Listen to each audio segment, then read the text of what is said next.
and we're trying to get more competitions and more kids playing, so we need to get about 10 times the amount that are playing right now.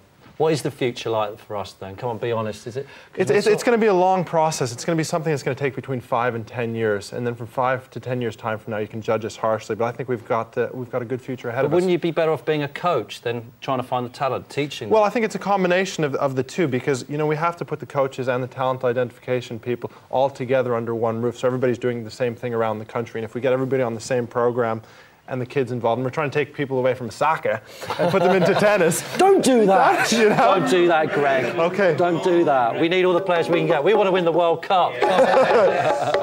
Okay, so that's it for part 2. After the break, we'll have more of the week's best bits, and we'll find out who you lot have chosen to support. And to get you in the mood, see if you can work out who this bloke supports. He's gone the extra yard for his team. That, my friends, is a good fan. I mean, to go the nose ring route, that takes it to the next level. The USA, sponsored by JD. This segment of the show is brought to you by rat poison. That'll teach the little varmint. I don't know why that's funny, but it is. Welcome back to Soccer USA. Greg Rosecki's with us. And still to come, we'll be hearing from David Beckham, and we've got my Wizards in action. Go Wizards, yeah. Thanks for all of your emails last week, from last week's show. We've even had some people who watched the show over in the States. Go USA! And we've got some answers to some of the questions we brought up last week. First, remember these Revolution fans, the bloke in the wrestling mask and the girl in the bikini.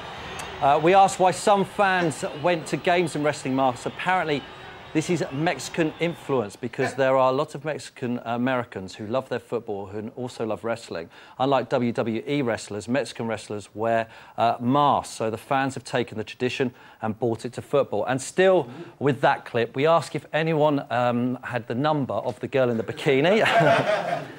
And we were actually joking, but we actually got it. Come on. Hello, bikini lady. Bikini lady. She's called Prairie. Prairie.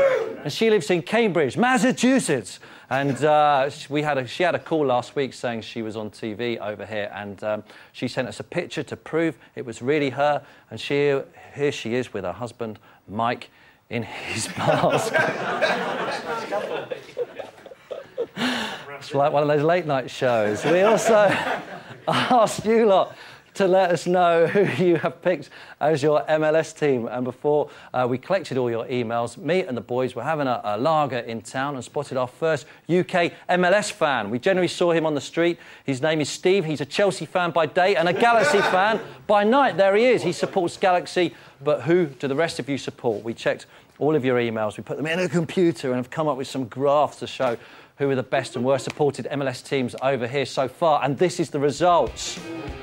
OK, there is LA Galaxy and Houston. LA Galaxy got the most, Houston, New England next, then Chicago and Toronto. My Kansas aren't doing very well, but poor old Colorado haven't got one single fan yet.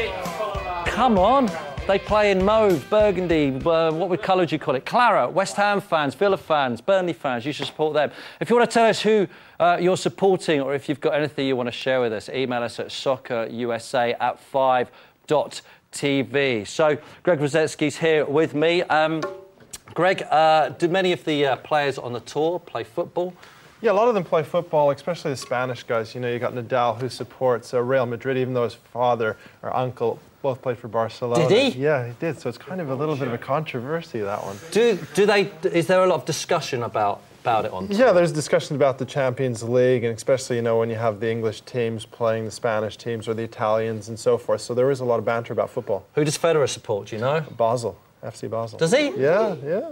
And who's good at football out of all the tennis players? Who's good? Murray plays very well. There was this guy who used to play Davis Cup team, David Sherwood, who was an unbelievable footballer. But a lot of the guys have a kick around here and there, and Nadal and the Spanish boys like to play quite a bit. OK. All right, now we've got my Wizards in action in a few moments, but before we see them, news of the club's newest fan, that's me, has travelled fast, because this week they sent me my own shirt. Look at this shirt. Lovejoy on the back. Pretty good. 14, the number I play in, like Johan Cruyff on the front. They also sent a message to me from a couple of the boys, Eddie Johnson and Captain Jimmy Conrad. What's up, Tim Lovejoy? Thanks for choosing our team, the Wizards. I think this is the closest it'll get to